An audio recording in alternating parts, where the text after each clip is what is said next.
All right, so where does the statement "agree to disagree" come from?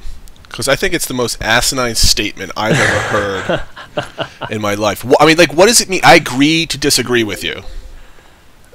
And I think it's more along the lines of, like, you are trying to be political in your... We have a new follower, by the way, that actually worked. I think it popped up. I was just about to announce it during the rundown, but someone just followed us on Twitch. It actually works. I did not break something for the first time. I feel like that's making it public that someone likes like the whatever porn video they just looked at. It's kind of dirty. Like, no. I mean, we're having this show. Oh, why do you always bring up pornographic material during the cold open? Like every time. He has a problem, man. Like he talked about Taylor Swift, XXS. Your porn is for your private time. And maybe your guild forums. I don't know what you guys do there. The sad thing is I actually don't have a response. I guess I actually do. There's no denying it. Bring it up now. in the pre-show. Not actually. Dragon, take it away. That's after show material. He was at the quickest time ever today. Good job, guys. Boom, done. Goal accomplished. New PR. This is Crowns and Crows Crowfall podcast. I'm Dragon. With me today, Lakes as usual. Valor. Lakes is back. Welcome back. Soon to be from the beach, I think. Fist pumping. Yeah, down by the beach, boy. There it is. Time for the rundown. The EK subforum was created today, and it was only for me, so I'm now the sole user of the EK subforum, so my rules. You guys, watch out. Did you know if you gift somebody Crowfall, it actually goes to your overall dollar amount? So if you start off gold and donate a couple extra $100 to buy gifts for other people, you could be a Sapphire person eventually. And if that's wrong information, blame Valor, because he actually told me that last week. So, I mean, I've got a little story on that actually. Okay. Well, yeah. Wait for it. The rundown is not over. I have a thing here. I mean, this is season 2, episode 2. You should know this by now. This is season 2. Carry on. And leaderboards are fun. Okay, now you can go. All right. So I actually have multiple people who want me to buy them, a Kickstarter account. That's the whole point. Buy your friends a Kickstarter account. And so now you're gaming the system. Yeah. Well, no. I mean, that's how it's intended. And my problem is that I'm actually kind of playing them off of each other because I want somebody to buy a high enough tier to bump me to the next tier. Of course. And so that's how it works. Like for anyone who knows, I'm currently at a Sapphire looking for Ruby. And sadly, everyone's like, no, we just want, you just need enough. You just need enough. $275. I was like, no, you guys really need to help me out here. And PayPal me all your money, and I will buy everything for you, and you stack it up. That's apparently you're now exploiting Crowfall's system because you're trying to get free stuff for not giving them any money. And Crowfall gets money, so yeah, but it's a win-win. But they don't get all the money because now you get something for free for gaming the system. Just saying. All right, the topics today we're going to discuss, as everybody well knows that's been watching the show, for weeks on end, we usually put a hot topic on the forums that usually stays in the top 5 threads for as long as possible. I think it ran like 4 or 5 days after you posted it last week, and this week it's just... Dude, compliments of me, bro. This one, this one was up a lot earlier than normal, I think. I'm not saying that I pay attention to these sorts of stats, but this definitely ranked in the top 8 of most responded to threads in the general forum. So it's high volume of posts, but unfortunately there's not that many people participating in the forums because apparently you have to pay now to actually post in some of the threads. Yeah. Yep. So I blame Pam directly for that. Also, I blame her for not responding, or anyone responding to that thread. I feel like that is just out there on the fringe of information that they can't really respond to, and so they just drew this barrier around it. And Pan's there like Gandalf, you shall not pass. Do not comment on this. She didn't want to bite at all. That was bait. Bait written all over the place, just baiting it up. And she was like, "Yo, I'm not a fish, man. Sorry, Valor." Think of her like that. Well, Well, why don't we start? I mean, the whole top. I mean, there hasn't been any updates. We just got done with the holiday weekend for Memorial Day here in the U.S. And I think some of the guys left the office early on Friday and got back to work bright and early today. So there wasn't really too much time for any updates that I saw, which I don't blame them. Most people don't put updates around holiday weekends. And I think Valor had a really great thread, and I'm not going to begin to explain it because you had that brilliant idea. So why don't you give us the premise of what you were talking about? Yeah, you know, I mean, the thread definitely came across, in my opinion, a little bit assertive, but you know, what I really wanted to get across was the fact that Crowfall is not about a lot of these secondary systems. It's not really about the EK. It's not really about PvP, and it's honestly, it's really not about campaigns. You know, all of that's just stuff that you do every day, and it's, you know, yes, we'll take a basketball analogy. You can get a group of guys, go out and play basketball every day, but you know, how many people are you going to really be able to get into that without having a wider appeal, something that people will watch? And so that's where I was able to say, you know, the thing that is what Crowfall will be about is going to be the tournaments. That is going to be the ultimate goal of Crowfall, is a tournament system that allows players to, you know, enjoy for, we'll say, 11 months out of the year. All you're doing is you're playing campaigns, you're winning campaigns, you're beating your friends, you're beating your enemies, you're having fun, killing people, doing everything you love doing in this game. Yep. But at the end of those 11 months, the people who did it the best are going to be able to go into a tournament, face each other for who is the king of Crowfall. Right, and I think the other thing that I really like about that concept is campaigns, you kind of are prepping for them. You know what you're getting into. They haven't released a lot of information on the tournament campaigns, but I'm assuming that the rule set probably won't be released until shortly before the actual map opens up. So there's as little preparation time as possible, which there makes guilds have to be able to play at a whim and figure out the actual campaign, the layout, and everything else, and dominate to win. And I think that's a dynamic way to bring your top guilds together and see actually who is the better guild, not who is the best prep guild. So here's the thing, though, because the thread wasn't about whether or not tournaments are cool or not. The thread evolved, devolved. I don't know which way you want to point on that direction, Valor, but essentially it came to the conclusion that, you know, what makes people play, because you talked about a tournament campaign game with robust API. Yeah, and essentially, that's what, and we've been talking about this, you know, ever since the end of the Kickstarter. You know, we mentioned at least once per show about leaderboards, scores, points, you know, whatever you want to do it. And my whole preface is, in a game like this, you have to fight against, I think, apathy. Whether or not you really feel like playing, even though you're losing or you're not winning, and you're just kind of there in the middle, you need a reason to play. And even Lake's a guy that loves, you know, PvP games and competing and getting down this. He needs feedback on how he's doing. I mean, he wouldn't be playing League of Legends if after every single game of League of Legends you just won or lost. And you know, he might do that after a couple beers, but he's not gonna do that for the long term.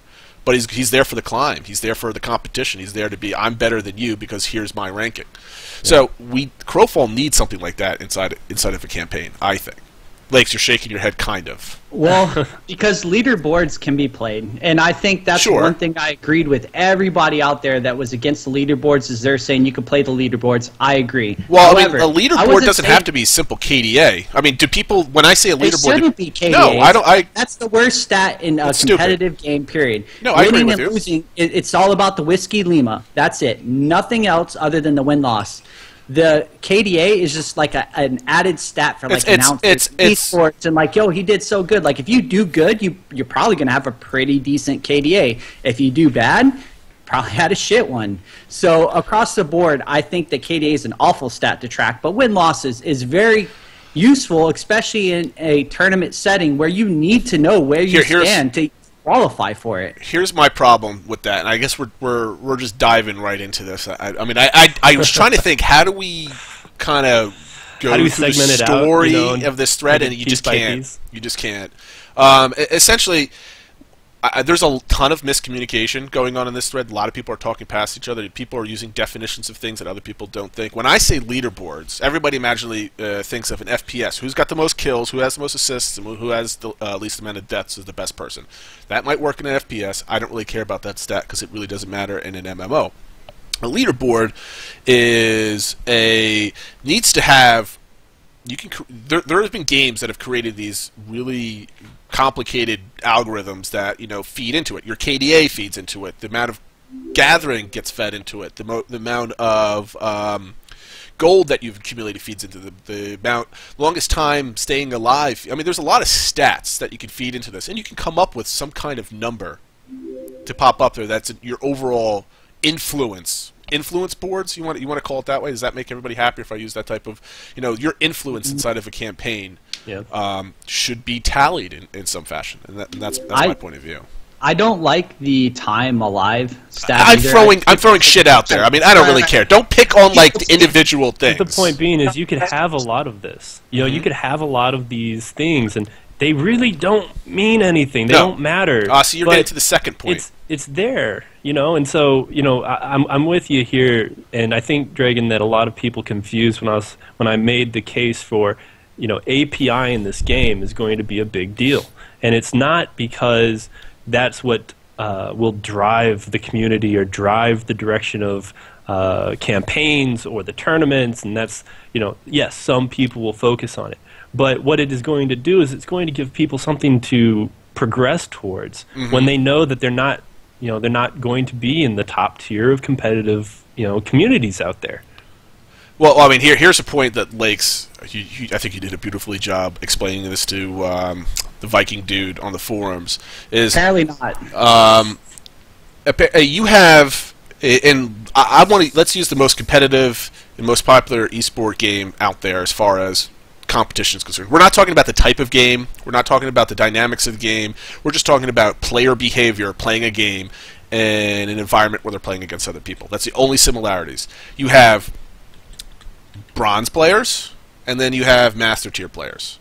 And all along that range of players, everybody plays just as hard to win in the game. Obviously, there's various levels of concentration and preparation and practice and all this other stuff, but generally people enjoy the competition and see they're progressing up the ELO system, the rankings, whatever you want to do. So the Viking guy on the forum said to you, Lakes, that only the people at the top it really matters, and you had something different to say. Why don't you explain how it really is? Well, first of all, I don't know where I would never get off saying that someone that is bronze ELO is any less competitive than me. I would say that they could be equally as competitive. They're just not as good. Right. And there's different things involved, but I really feel like there's not a reason to call them less competitive. And everyone still, even at the low tier, really enjoys playing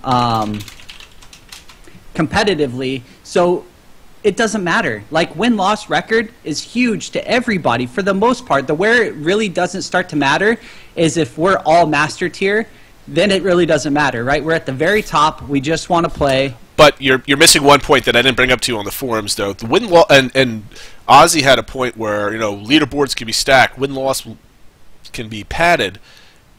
I mean, if the average campaign is 3 to 6 months, somewhere in that range, even 2 to 6 months, your win-loss record is going to be 5-0, 2-0 for the whole year. So getting that one number ticked up every couple months is not really a lot to play for. It might not be demonstrative of your gameplay either, because that's large swings of time. There has to be some kind of internal. Exactly, and it's more than just win and loss. I mean, it's got to. They are going to have to create some way to be able to determine who goes into a tournament, because say there's we'll say that there's 3 campaigns of every style going on at any given time, and they're all 3 months long.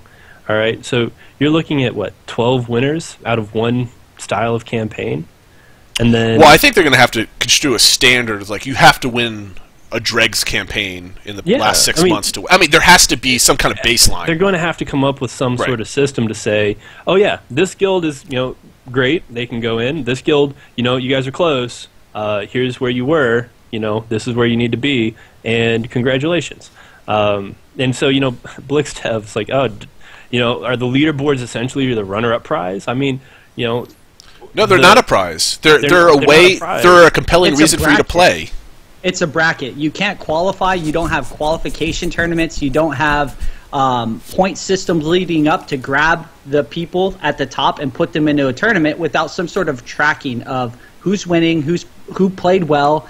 How many points do they have? Do you get more points winning a dregs campaign over playing something on the outside of the campaign realms?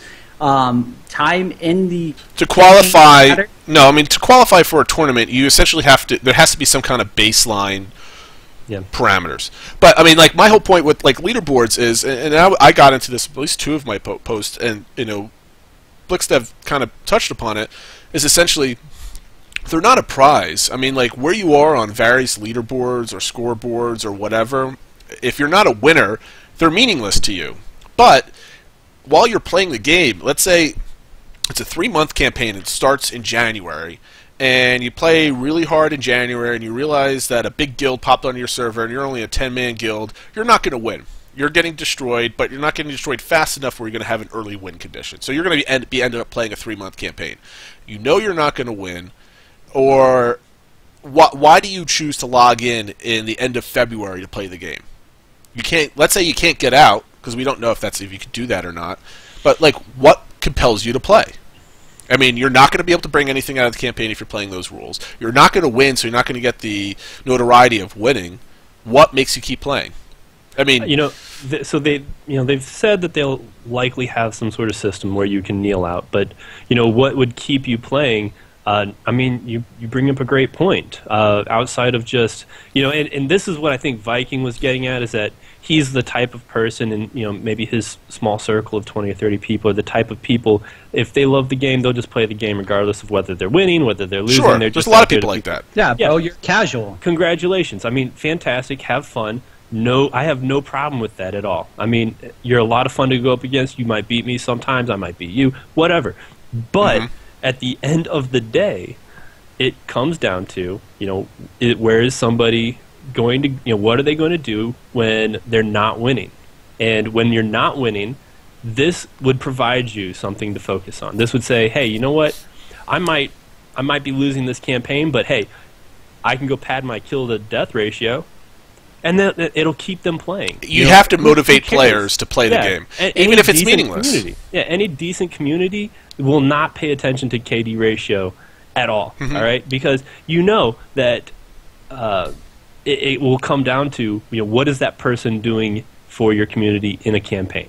And, well, KDA ruins my playstyle. Like, I like to run around naked and try to judo chop everybody from trees. So I automatically die, but I get some judo chops in, which I get an assist, right? Sure. So KDA ruins my playstyle, so please keep it out.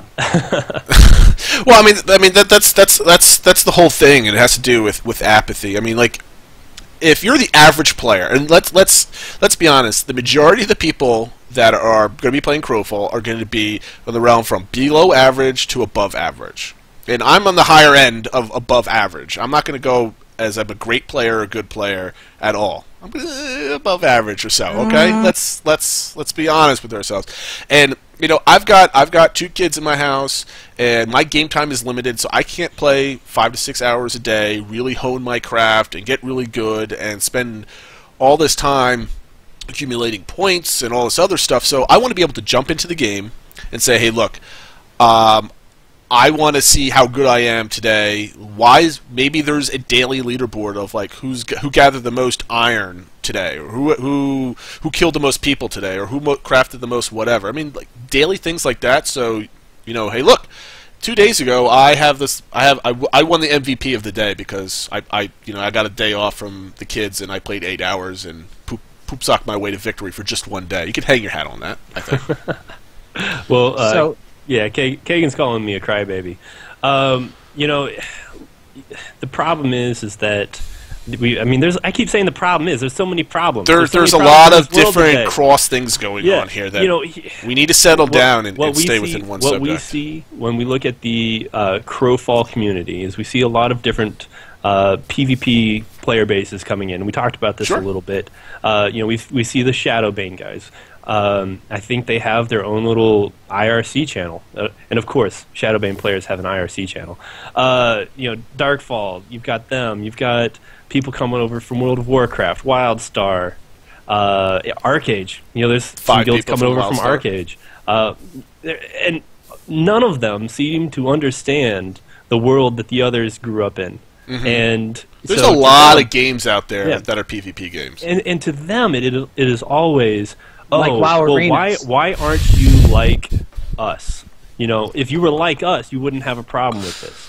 And the issue that I have with excluding an API, which I say a lot of people, there's like 3 people who 3 people had an issue with an API. The issue I have with excluding an API is that yes, to you it doesn't matter, but I have seen it matter to a lot of people. Let's put a giant asterisk on API, because I had this discussion with somebody. When you say API, you might mean, your armory stats going to a website where you can see your gear and your basic stats. API to an EVE player might be like everything under the sun going out to the web. And somebody might think API means like, you can control your character from your mobile phone and you can detect where everybody's movements are with API, and it's cheater and it sucks. The point is, API is basically anything the developer chooses it to be. I mean, that's it. So when we say API, it's basically in the general scope of some game information being put into a public space that you can grab and put it in a decipherable manner, essentially, and make it look pretty. Yeah. Let's not get too carried away with API, with what it actually means. Yeah, well, and that's what was so funny and somewhat frustrating to see on the forums, is people blasting the existence of an API in this game. And so, I mean, guys, you don't even know what it's going to do. I mean, literally, all it could be is showing how many people are logged in and what EKs they're in. I mean, it could be very, very limited and then very, very robust. It varies game to game.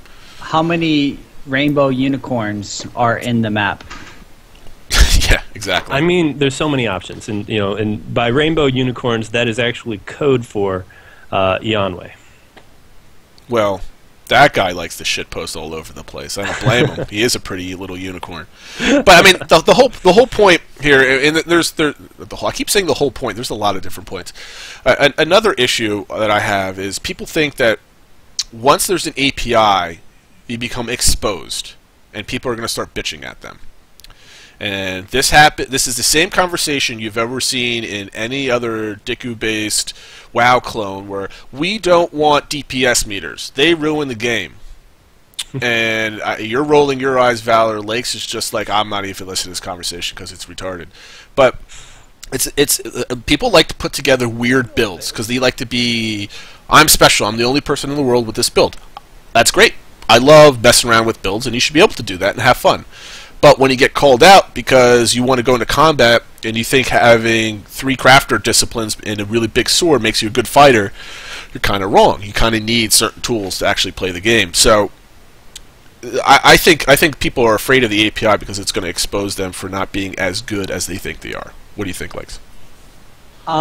So I think there's 2 sides, right? There's always going to be the person like, please don't show how terrible I am, right? Which is going to be a vast majority of people that have, are really against some sort of informational thing. Word of mouth is a big thing too, and I think we could all agree, like, if you consistently get dunked by this guild or these people, like, you're like, yo, dude, these guys are really good. Either you are going to try to form an alliance against them or something. Like word of mouth and the whole political game. We did a whole show on that whole stuff with Pan and. Yep. And we talked about the Game of Thrones, and like that's a whole sidebar conversation. But the actual API involved in letting people know how they're doing or how their DPS may relate to what they think they're putting out and what they may not be putting out and what kind of damage they're putting out, or what you were dying to in general. Like maybe that will help you build a little more efficiently if there's even some sort of stats that you can help build. You need numbers stuff. Like I think a lot of the hardcore PvPers really like to dive into the numbers. Oh, absolutely. A lot PvPers, crafters, everybody do. Right. Like, mainly, I would say crafters, that's a big part of it. Like, knowing, is this going to be an efficient item, and is it cost efficient to make? And then the PvPers is, what is the best build path mathematically I can go to make my character the best? There's always going to be a good way to play the game, and a lot of that comes through number crunching and theory crafting and seeing if it works out. And I really enjoy that kind of stuff, so I do like to see those numbers involved and let me know how I'm doing, and it just makes the game fun. Yeah, and one of the things that I saw brought up, I don't remember if it was Moxie maybe, but somebody said, if you introduce an API and you start tracking all these stats, guilds are just going to, they'll set API requirements, and API is not reflective of player talent. Correct. Congratulations. You figured that one all out. I mean, if a guild is just basing off of just numbers, then they're stupid because. Yeah. Well, and you know what? Whatever. But let them. Let people make that decision. Oh yeah, absolutely. Let a guild, have a guild that says, yeah, if you don't, you have to have a 40-to-1 KD ratio to be able to be a member of our guild. Cool, guys, go have fun. Obviously you're going to be out there playing the game, you want to play it, and that's what you focus on. That's your goal. And that's what I see is I see API allowing the game to unfold into new forms of play style. And that's how you create a meta and an evolving meta. Yeah. And that's what keeps the game interesting over the long term. I like API for a few reasons outside of what they talked about. Like, API could be used for guild management tools as well. There's a lot of things outside community websites, being able to tap into that information and make really useful tools to communicate with their guild, who's going to be online, maybe send some private messages out, stuff that may not even be in the game, but outside developers, I mean, people are smart, man. They really enjoy making these community websites and grabbing what information they're possibly able to get from Crowfall, being the API, and utilizing that to help out and give you some good friendly functions. So API is not necessarily a bad thing. It can be very useful in the realm of even just community management. And I think that's one thing that people forget. Right. I mean, like, there's how many different websites out there with World of Warcraft and things like that have a huge, robust API scheme. Just create a bigger and more lasting community, like World of Logs. You can download logs and you can pop them in there, and you can. There's ranking systems where they sweep armories and guild members and see where they rank on servers. People love that shit. I mean, like, people love seeing where their guild ranks on their server. You know what's funny is I just imagine Blixtev sitting there being like, Hey, Todd, we've got a problem. People think that this is going to be like a really robust API, and I mean, honestly, we just wanted to be able to track how many people are playing our game. They're like, shit, we really wanted to do a KDA board. We need to push alpha back until June 2016. Dude, and they're going to blame that all on Valor and his small beard. Shame on him. Oh, jeez. All right, so let's. There's another topic of conversation that was kind of all wrapped up in that thread. We kind of bashed API altogether. One of the big things that I've been kind of asking this in all the two different interviews that I was part of, and probably every single show. What are the type of activities that are going to keep you playing in Crowfall on a 3-month campaign? And let's say, obviously, you're going to be playing a lot if you're going for the win. But let's say, Lakes, you came to the game and you took like a 2-month break and you came in at the very end and you accidentally joined the wrong tournament and now you're kind of playing. Like, what keeps you motivated during the game to play? My kill on sight list. So if I happen to go into a game and I'm like, oh, I didn't mean to be there, there's a couple people that I would like to go ahead and kill and then grab their head or whatever. You're just going to camp the shit out of them then. And just wreck them. Like, if worst case scenario, if I'm like, oh shit, none of my friends are in this game, I'm just going to go wreck kids. Like, I'm going to do that, and that's going to be fun. So you're going to create your own fun in this. You don't need leaderboards or scoreboards or anything. I'm going to do what people have been crying about is you should be able to explore the game and figure it out. Like, that's exactly what I'm going to do. I'm going to go explore the game, and I'm going to kill you. Thank you.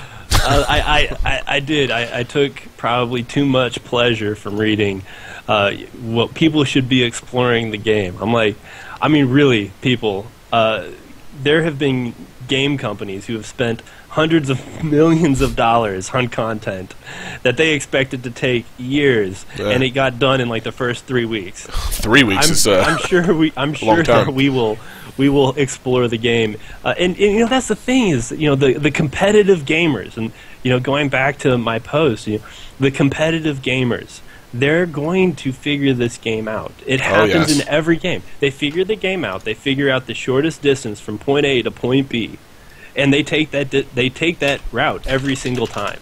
It doesn't, you know, if that is the easiest route, they're going to take it because it's their greatest chance for success. And you know, that thread just kind of evolved through so many different conversations. But that was an important one for me. Is, you know, the getting a focus on the competitive gamers will set up everything else for success. Well, what I took out of that was that there are no competitive gamers actually looking at Crowfall right now. not at the forums. Not at the forums. So no. This game is on a lot of people's radar, and I would say that the competitive lot of major competitive players are looking at this game. So they dove into this because the Kickstarter packages were awesome. Why would you not, if you were a competitive gamer, get into this game that's going to be extremely competitive? They have great people working on it. Buy a Kickstarter package. It's totally worth your money. And then get ready for it. And then maybe troll a little bit, or we shouldn't use that word, talk on the forums and have a good time.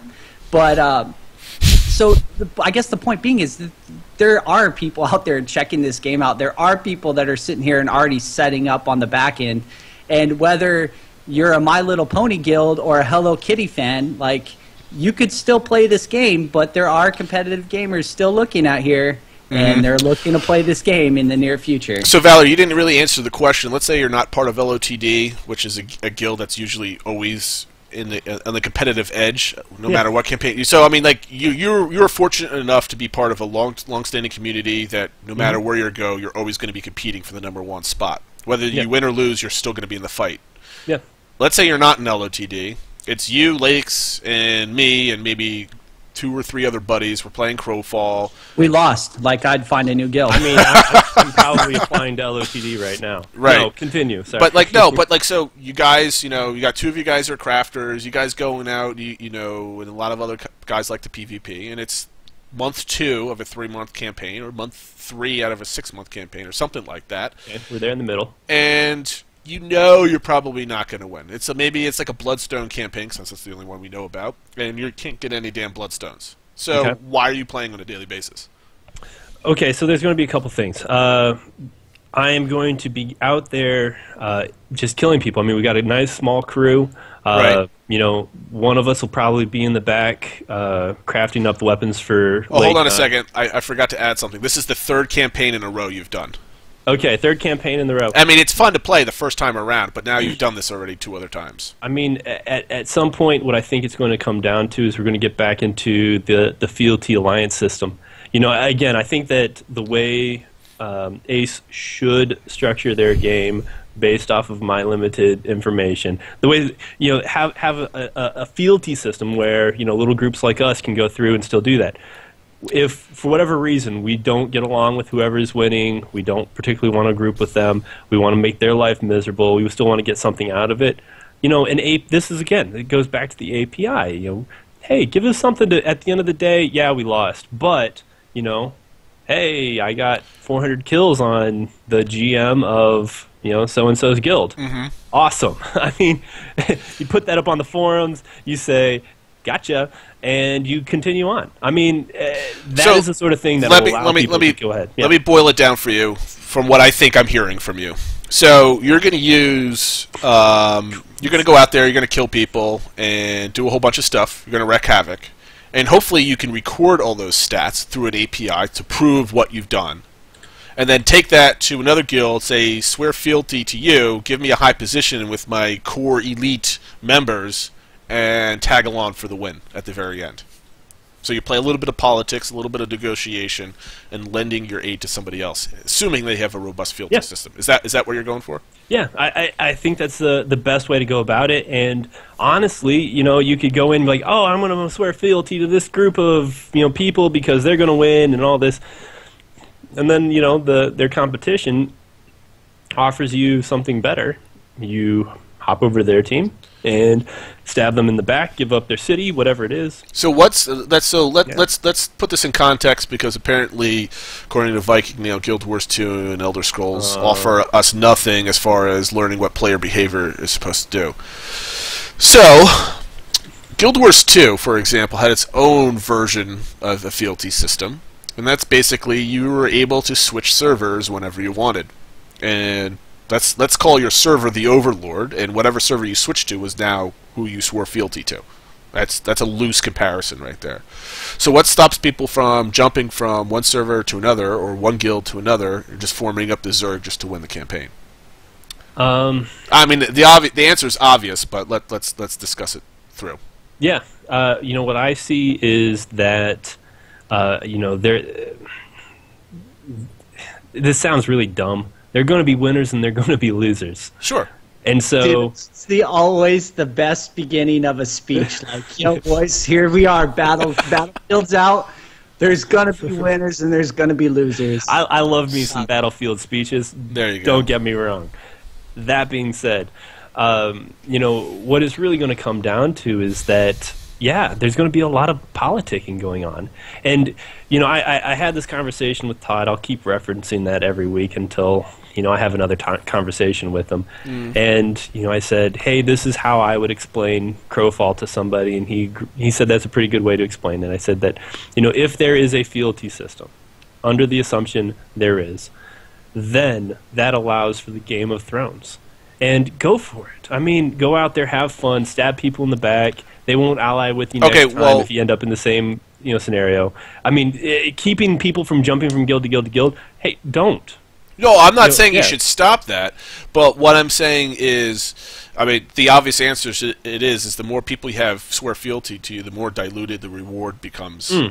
Type of thing. Yeah, but that's actually a great point, because go ahead. No, I was go on that point because I have another point to ask you. So on that one, that was something that was brought up. The constant conversation about the Zerg, which surprisingly, of course, somebody's going to go post this immediately, but no one ever brought up the Zerg in that thread. So success.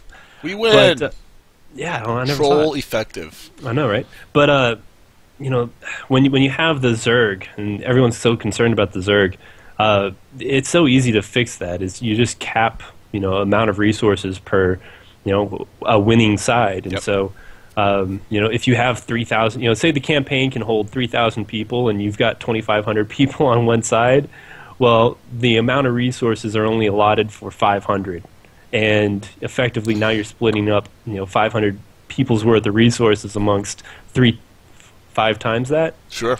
Well, let me jump in here and say Keegan had a really good point in chat, where he said that this is only a discussion to be had in the dregs, whereas in other games, you have order, balance, and what was Shadows and dregs, I think, are the two, and then you've got you got the 12 faction play, which is interesting. You got God's Reach and the Guild versus Guild.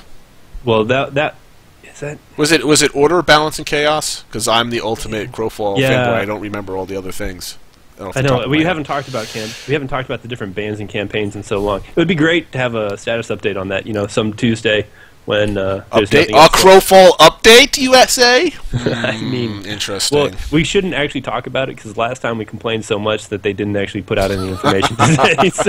They screwed our show one more week. No, they did. They did. Reorganization of the forums. They're like, hey, Crowns and Crows has a 24-page thread. They don't need any more information. Yeah, screw them. They don't need any more content. They put out the Internal Kingdoms. Hey, we didn't talk about EK at all in that whole thread. I'm so proud of everybody. I did. That long one? I did. Oh, yeah, I have you on ignore. I don't even see what you post. You can do that, dude? No, you that would can't. save me Because so I was trying to ignore Yonway and Last Girl, like that whole thread, but I couldn't do it. I spent 20 minutes looking for that hidden option, and it didn't work. But here's the thing. So you talked about the whole fealty system, which is great. Yeah.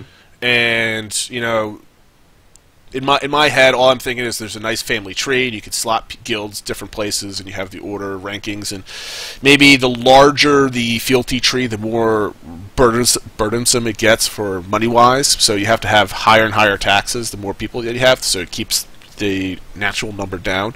But what other tools in the game, if not tools, but what other systems in the game do you need for that to be successful? I mean, do you just need a way to show you're on somebody's team and that's it? Or do you need other things to happen in the game for that to be effective? If this is for me, I will say that to be Lake's busy playing other video games, apparently. Lake's, so yes, Lake's probably in the middle of like a ranked League of Legends tournament. So guys, just understand. But for me, probably true. Oh man, we're a professional show. People keep telling us this. Wait, what were we talking about? You have a fealty system. Yeah, fealty. So essentially, you can do /fealty guild leader, and now your guild's part of another team. What else do you need to make it interesting? That's all you need. But what disagree. they should include is, and this is what they've mentioned, is their territory parameters. Yes. So that controlled territory parameters, and as you add other guilds, and wherever they've placed their pointless little plots of land inside the campaigns. Pointless. I mean, really. I mean, come on. Really? Look, I follow the Ricky Bobby train of thought. All right, you're either first or you're last.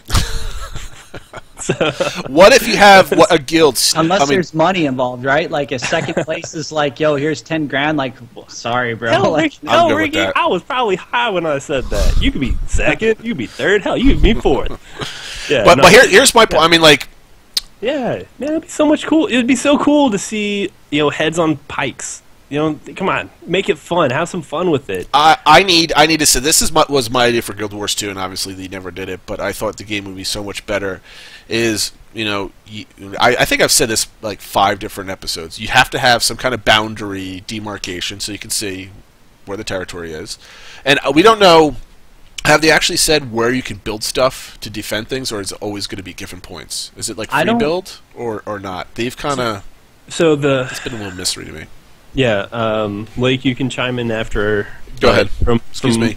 What I've understood is there will be some guidelines as to where you can place. So you can't place everywhere. Right.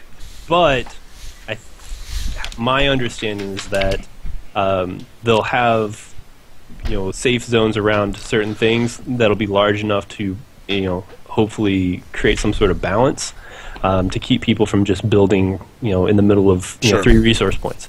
So there's going to be some set areas for you to, but I don't think they've really fleshed out how they want to work that way. I mean, my imagining is if we're talking about map control and resource control, there's bound to be choke points in the map. And there should be a way to capture the area and build structures around. You would naturally build defenses at choke points in any kind of game. There should be a way to do that in Crowfall. So maybe that small guild explored really early and built up something and was able to hold on to it for a month or so. And then you as a bigger guild would be like, hey, you're protecting a really good resource point. Why don't you swear fealty to us and we'll give you X, Y, Z. Well, Lake. I mean, Lake, you'd have a ton of fun with this. If they had the ability to create those choke points. There's a river that goes all the way across. It's a pain in the ass to go. To cross. It's faster. You can't cross with resources without going across a bridge.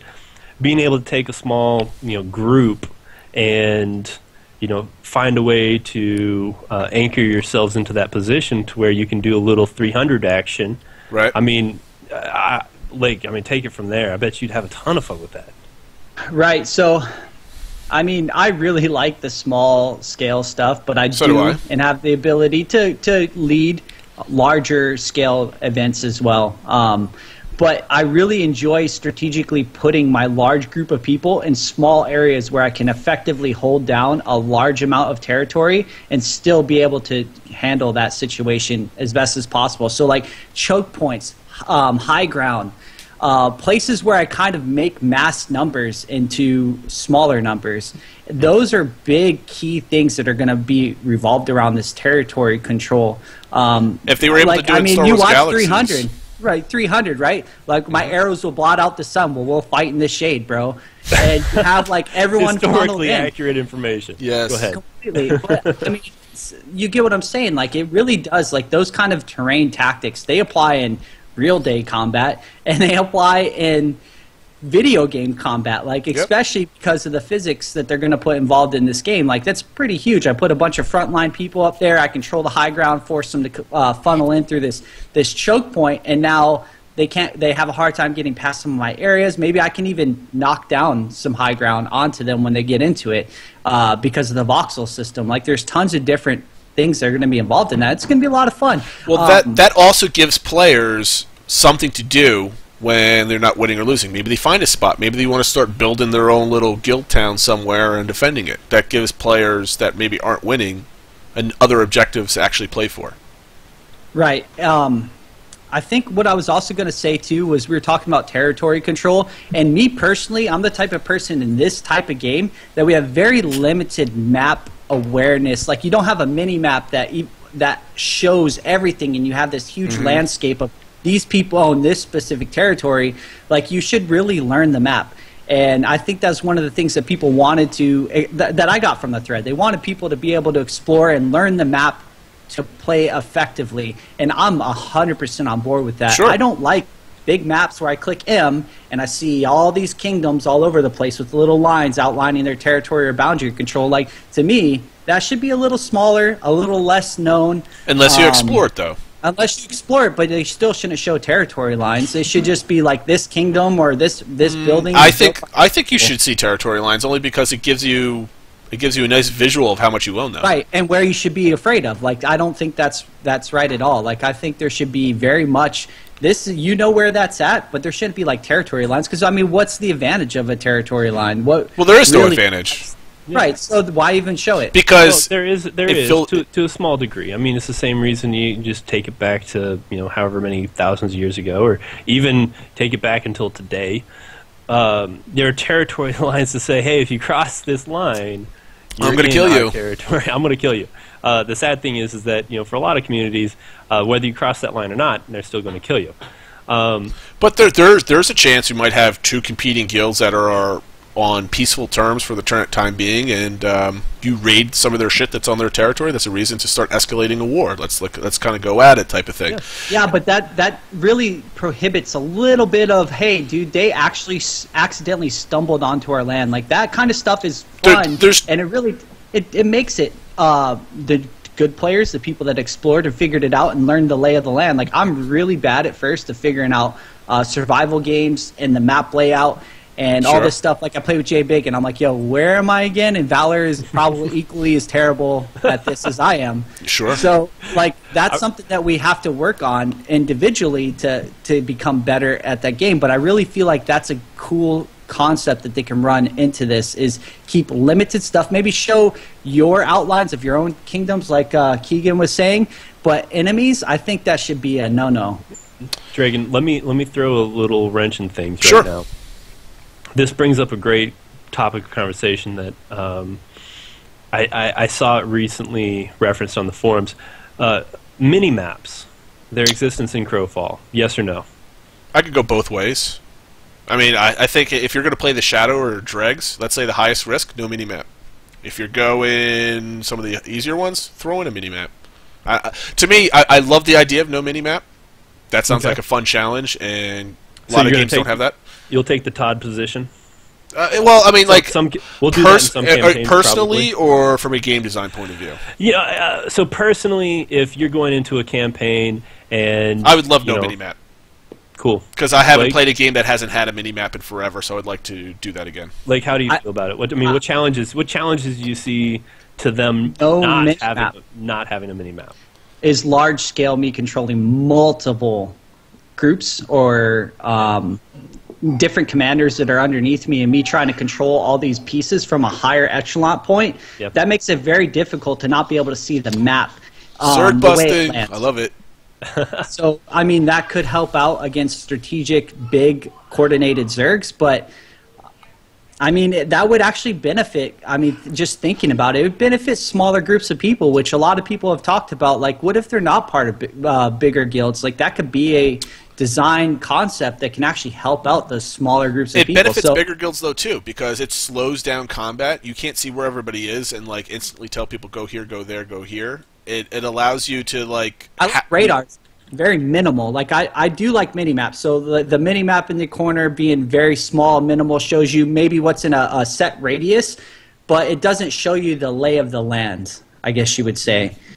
I would like to... I'd be interested to go back to a game where you have to stare at the terrain around you and learn to make a right at the second tree down the road where it turns versus looking. Those are like Hawaiian directions, right? Like, yo, bye. You take a left at the plumeria tree. Like, which one? There's at least 10 of them, and they all look the fucking same. So here's the thing that this will be my one if. You know, if they did it in a way where, because they've talked about it, you know, this might be a discipline or something along those lines. No, you know, don't say it. So this is it, all right? You can take the discipline of having the ability to create a map. So terrible. However, the longer you progress, the map begins to fog again. So you actually have to keep circulating through. You can't just have a permanent map by discovering the map itself. But on the flip side, as soon as somebody discovers the whole map, they're just simply going to take a bunch of pictures of it, port it over to a website, and keep it there for the rest of, you know, the existence of that campaign. And, you know, Jagrabbit there said that, oh, you know, this happened in Darkfall, you know, lots of hacking, lots of cheating, lots of unauthorized UI modifications, etc. You know, the resetting campaigns will help with that to some extent, but, you know, to me, you know what, I don't know, I kind of see a value of some map in some way so that you can say, oh yeah, this is what we got. But I am 100% against minimap. I think that, you know, 100%. 100% against minimap in any way, shape, or form, in any campaign under any rule sets. For me personally, I say that if you are going to give someone the ability to create a map, make it something where they actually have to stop, open up their bag, open up the map. Each of these things taking, you know, or the map taking a couple of seconds to open up. For me personally, be able to say that in their immediate area, give someone the ability to create them there. Make it something where they actually have. I'm just reading the chat, and so it says, Thomas was like, my wife thinks you're crazy, Dragon. How would you find anything because of the mini-map reference? You'd probably not find anything at all, more than likely. It's Dragon. Oh my god. Damn. That hurts. That hurts. Ooh. No, I mean my whole point is it kind of shrinks the game a little bit, because when you have a mini map, you know exactly where you are, which way you're heading, and you don't really stare at the terrain around you. You stare at the mini map and which direction your arrow is pointing as you walk around. I mean, I enjoy the mini map for its convenience, but I think it'd open up interesting gameplay without it.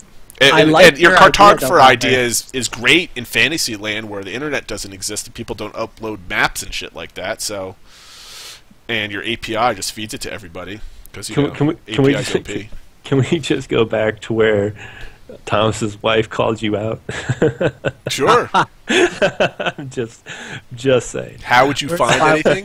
It's your idea. How would you she's calling you out too? But I'm the louder of the three of us. It's my wife and Thomas's wife are together on Skype making fun of Dragon right now. Fine. That's good. But no, really, I don't care. I think that there is so much emergent gameplay that would come from not having a mini-map, not letting people just look. Because, you know, somebody referenced it earlier. You know, Darkfall didn't have a mini-map. I'm sure there's... Can you stop talking about Darkfall? Well, Darkfall is such a huge... waste of time? Disappointment, I guess. It was such a fantastic game, but you know, no mini map, and you know, for them, I mean, you're literally over the shoulder camera. That's the best you could do. Most people played first person, and what it did is it created a different level of immersion. And some people don't care about immersion, but not being able to see behind you actually is it's a different challenge to PvP. And so that's a whole nother topic of conversation. Yeah, but right. I think we should save this for next week because we might not get another update this week either. Oh God, hope so. But point being is that not having a mini map, you have to learn. Oh yeah, this group of trees, and if you go over these 2 hills, and then on the right is a cliff. And I mean, yeah, it sucks sometimes trying to explain where you are, and it takes a couple of weeks to really get acclimated to your surroundings, but it's that much more fun, and people get lost and then getting ganked, and the drama that goes from there. I mean, come on, guys. I think random generated maps like they plan on doing is going to be the one downfall to that. Where the terrain isn't dictated, you could have no fucking hills, or you have only one mountain, and then everything else is like really rolly. And I mean, I don't know how it's going to look, but I really feel like a random generated thing could be a downfall to that. Don't have a Kansas map. No Kansas map. All right, I want to steer the conversation back to the thread a little bit. Oh yeah. Another topic that came up, and I think this might be the last segment of the whole thing because we're hitting the time mark here, is esports. Okay. And I don't think anywhere in the thread any of us actually wanted Crowfall to become an actual esport. And I don't think it's not going to be an esport because no one can watch a 6-month campaign on Twitch, or you can't hop on and watch a game of Crowfall in a single sitting. It just doesn't work. But here's my big caveat: that there's a lot of lessons you can learn from esports because this game is going to be a competitive game. It is going to be a PvP game primarily, or 90% of it's going to be a PvP game. What are the lessons, and we'll start with you, like, since you're a bigger esport kind of guy, what are the lessons can you take from a lot of the esports that you have played that can implement into Crowfall to make it better? Well, I mean, you learn how to run tournaments extremely well in esports, so that can, some of the lessons learned through just tournaments in general. Tournament organization? Exactly, and community management from that aspect. Okay. That's a big part of maybe some stuff that can transfer to esports, but I mean, we got to get real here. This is an MMO, and we talked about the fact that it could be 6 months of a campaign, and then there was even the talk about maybe a speed campaign to make it like esporty, but I mean, you take away so much of the dynamics of what Crowfall is supposed to be, and the game within the game, and the Game of Thrones, if your month-long tournament is now 2 hours long in a speed run. Like that was one comment by one person on the thread. It was kind of dumb. So let's ignore that part.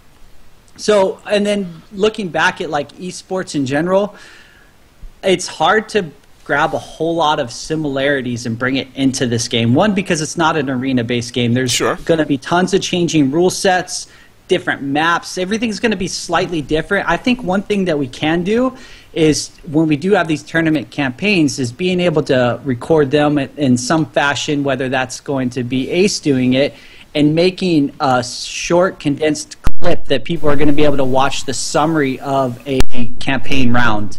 And then you can actually side host that after the campaign's done, or after in between matches or something. Like, that's something that they could do, is a possibility. But so you want the community building aspect of things, like, that type of thing.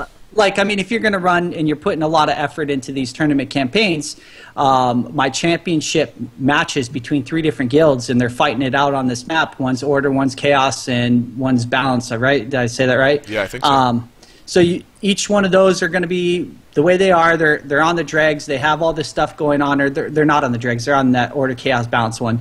And you now take that long campaign that was maybe a month and a half long, that tournament campaign, and now you condense it down into a short sequence of ESPN highlight clips of certain battles and stuff.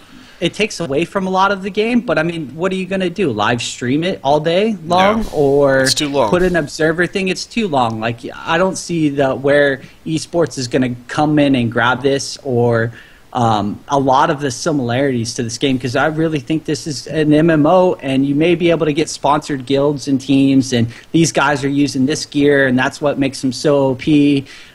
But I don't see a lot of the aspect of esports diving into this just yet. We don't know enough about it. All right, Valor, what kind of points do you have on that? Yeah, so on this, as it stands, Crowfall does not have the capability of becoming any sort of esport presence at all. Sure, I agree with you.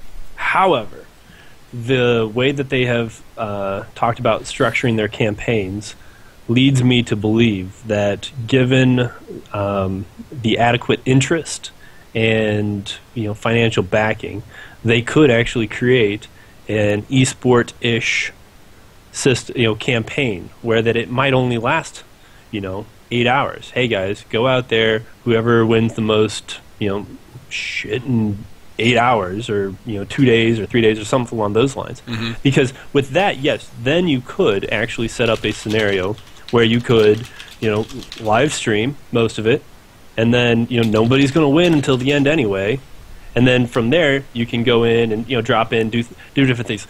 They can do it based off of they've said it's very a flexible system. Mm-hmm. They can do a lot of different things with it, and that's why they're building it the way they're building it. But as it stands, no, it's just not going to happen. Well, here, see how they could do it. Well, I mean, here's the things that I think you can learn from esports, and it's not the streaming aspect of it.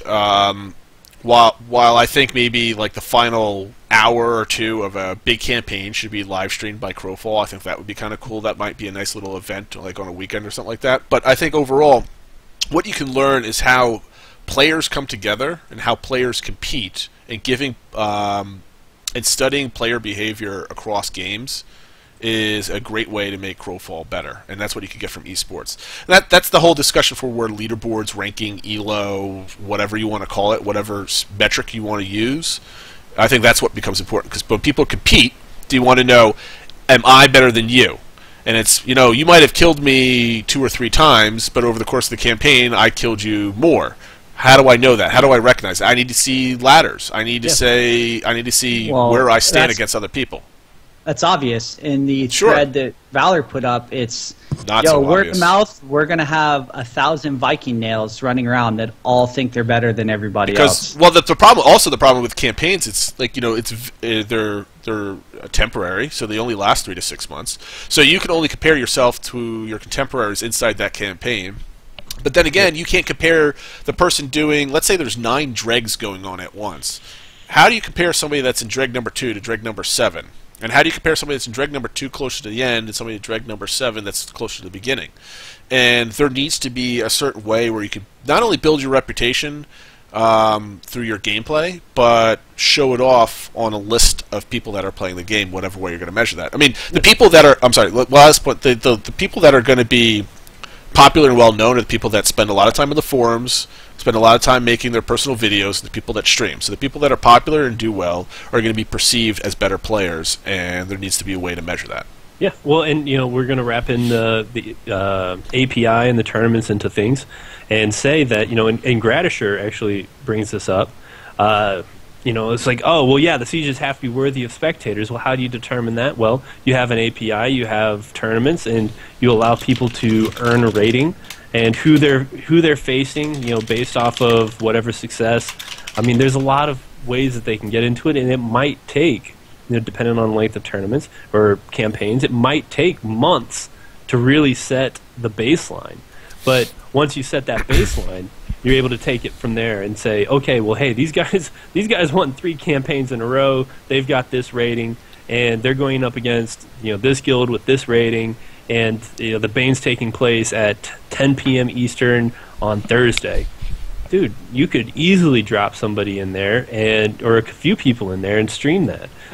You could even shoutcast it, maybe not as it's going. I mean, who knows how they'd go about it. There could be a lot of different ways. There's a lot of ways to approach it, and based off the you have to build the tools, though. Yeah, it could work, and I think that is the goal of a game at this point. Is that not only are you trying to get people to play your game, you're trying to get people to watch your game. Because the more eyes that are watching your game, it's just like with TV, you're able to get more revenue based out of that. So, Crowfall could find a way to leverage some of these big events Sure. into, hey, we're going to stream it, and while we're streaming it, we're selling advertising to, so-and-so down the street. Yeah, and I no think doubt. that's why tournament campaigns are going to be It's important. going to be big. It's going to be great. Strike 1 versus Strike 2, and you may not have all the best guilds in each of those, or there's just so many good guilds that you don't have them all into the same campaigns.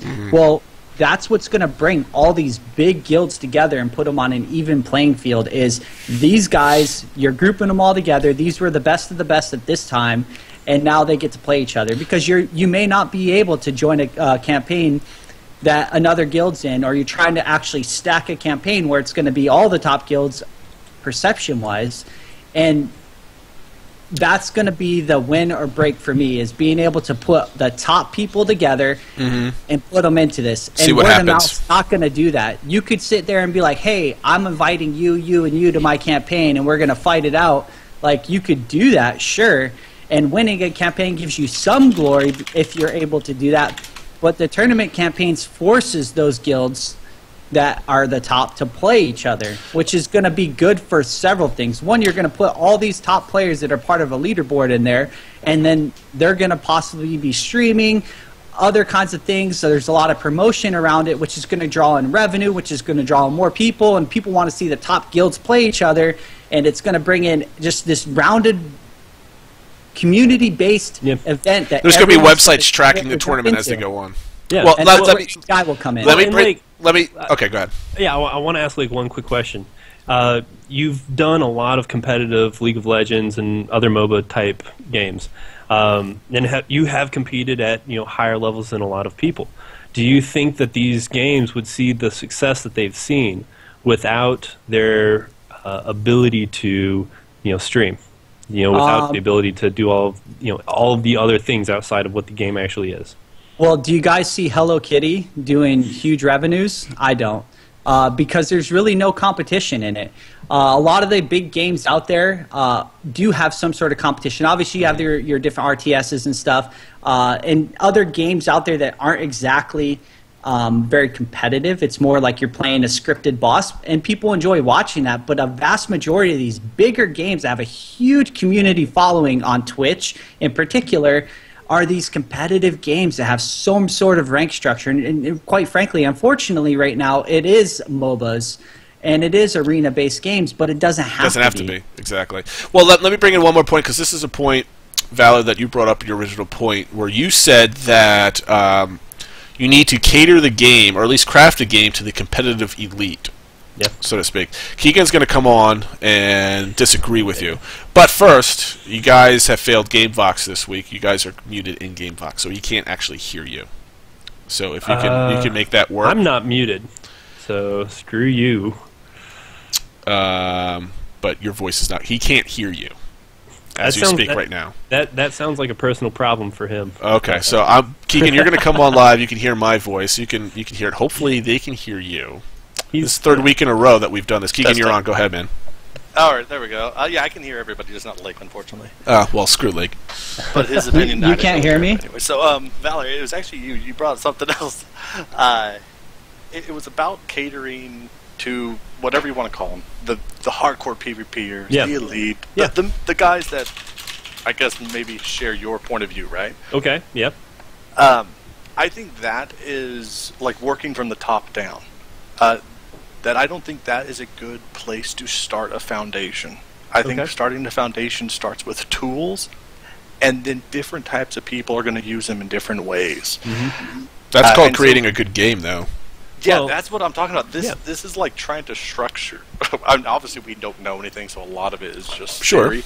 Yeah. But even just going into it as, what are the top guys that are going to be a small percentage doing this tournament?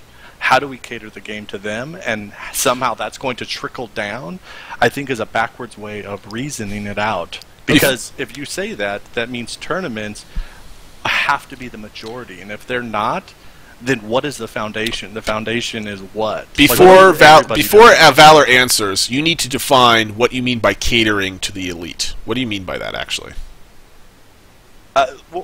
Actually, your very first post that started that whole thread, that seemed like you were saying these things I find interesting, and you used words like need And oh, man, I wish it was in front of me. Crowfall must focus on keeping the higher tiers of competitive gamers engaged with their game if they want to see it grow and succeed.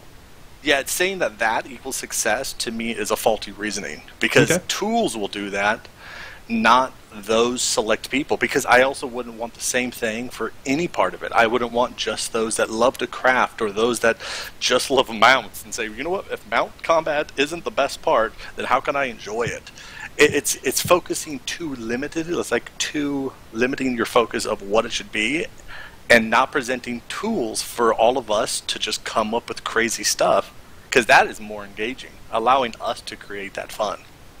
I really understand where you're coming from, and I see what you're getting at with, hey, create the game for the most of the people.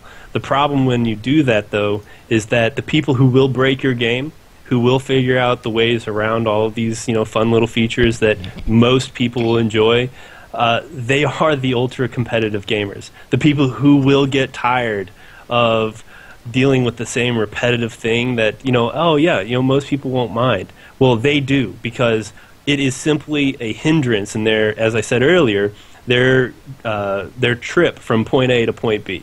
And when you start throwing up more and more of those objects that people enjoy because they casually do it, but the person who has to do this 100 times a day just because they're trying to outfit people on a daily basis, that is where you start seeing the whole game breakdown. And when the hardcore group of a community, when they quit, everything falls apart. Because as they start leaving, the economy starts drying up, because who's using most of the equipment? The hardcore competitive gamers. As the economy starts drying up, some of the what used to be fun things that people would do, that starts getting old and monotonous, and you start getting that empty feeling, because now you're not expecting that group of hardcore guys to show up and stab you in the back while you're doing whatever you're doing. As a whole, by designing your game for the hardcore competitive group, and this is not, you can take the rest of that post and say, oh look, Valor said, but have things for the casuals.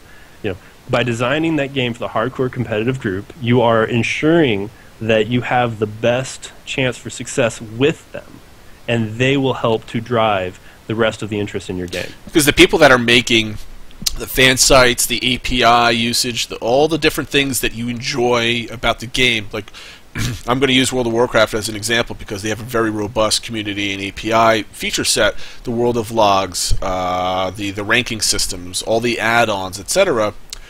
All that was there for all the hardcore players that sit down and make that. I mean, a hardcore player is doesn't have to be that elite top 5% player or top 1% player. It's just the people that love the game, played a lot, and are successful at it in their own realm of expertise.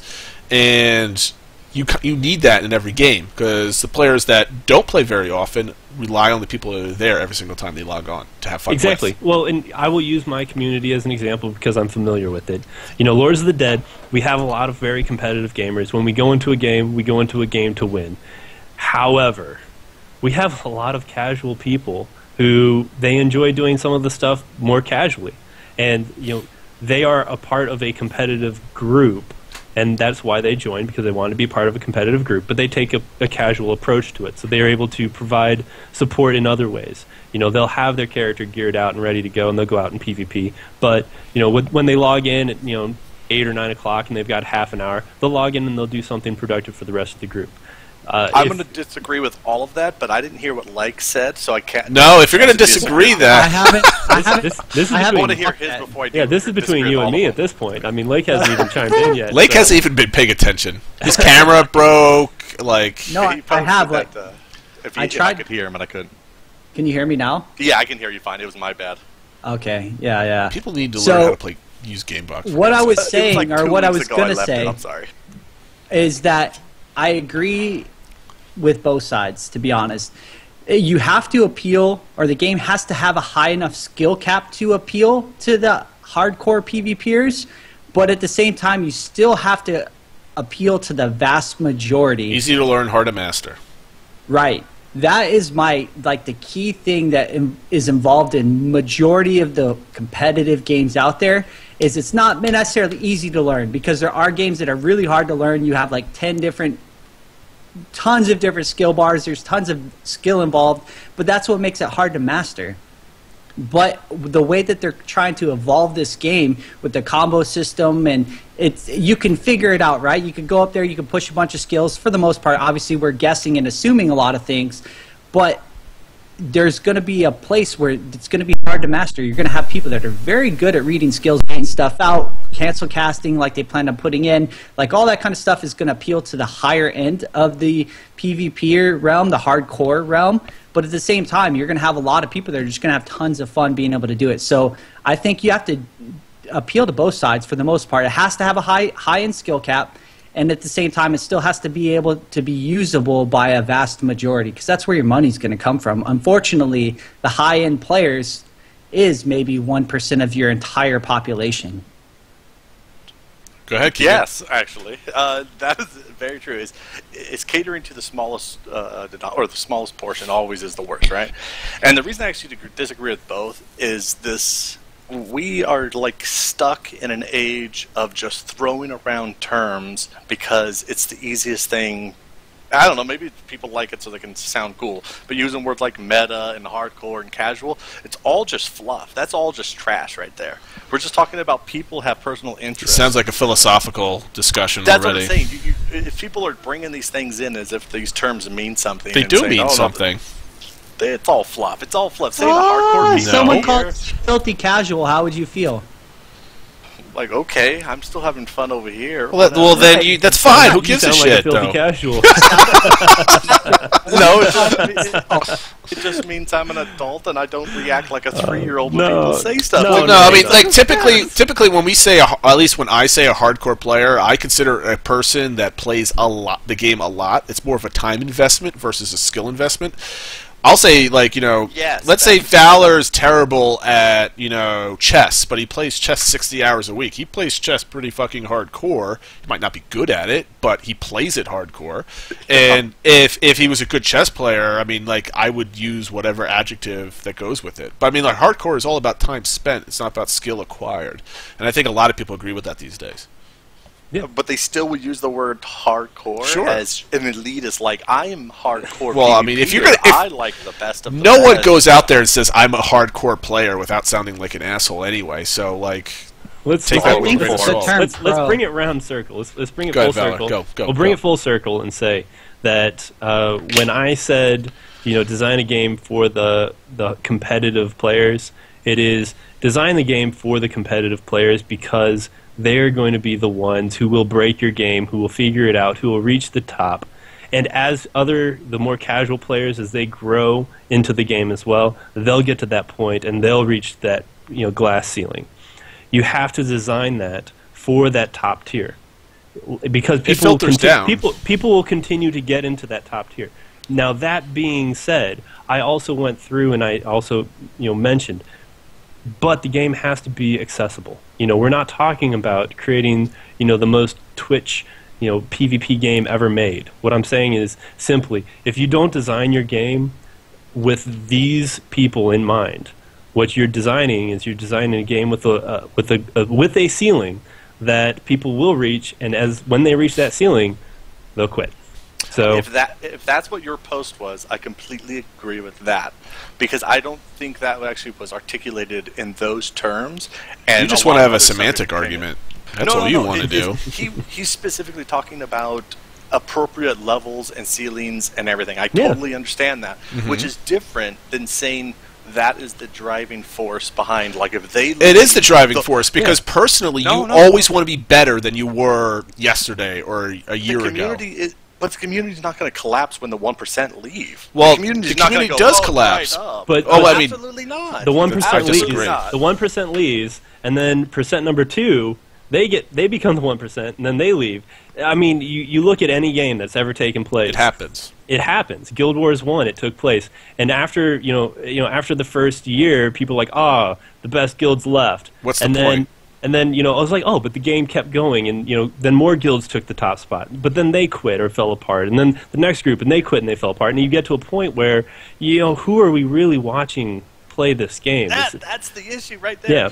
Yeah. It's community is the driving force, not the I'm the best because I'm at the top are the driving force. Sure. It's giving tools to a community to keep fostering, like, I'm a community, let's build a community. Why do people play stinking EverQuest and UO 15 years later with their crappy system?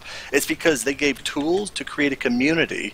There's always going to be, I mean, when Valor says everybody's going to leave, it's not like a literal statement where everybody's leave. There's going to be a core group of people that remain with any game and play it till it dies. That's always going to happen. We're talking about the farthest potential that Crowfall could ever have, if you cater it towards the players that are with the optimal skills, then you're going to succeed, because what drives you to play the game better? To be better than the person above you. And once you get above them, there's always somebody to get to until you're at the top of the ladder.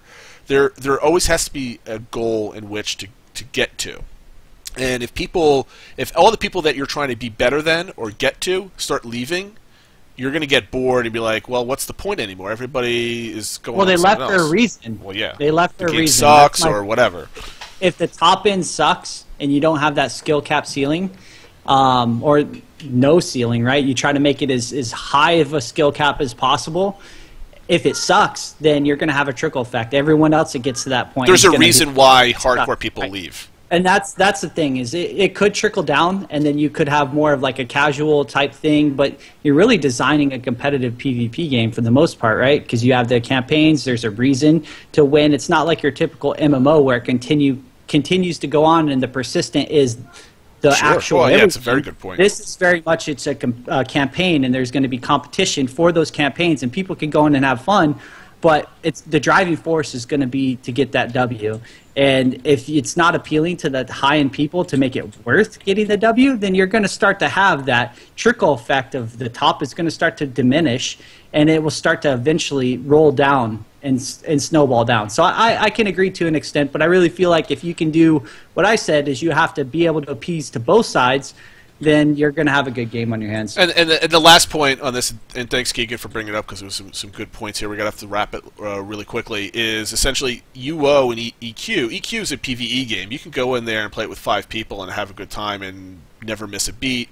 UO is about a lot of building and sandbox stuff, so there's a lot of stuff that you're not even competing. You're just playing for yourself, and you can very much do that. So Crowfall is going to be more community and player-oriented type of game, and I think that without the community, without that background stuff going on, it's not going to be very fun. All right, Keegan, thank you very much again. I'm going to drop you back into the lobby. I think we're going to wrap it up here. Make sure you hit the follow button. A couple people have been throughout the show. We appreciate that. Follow us on Twitter at Crowns and Crows. Our Twitter accounts are down there below. I think next week we'll dive into our mailbag and answer some questions. Again, crownsandcrowl@gmail.com.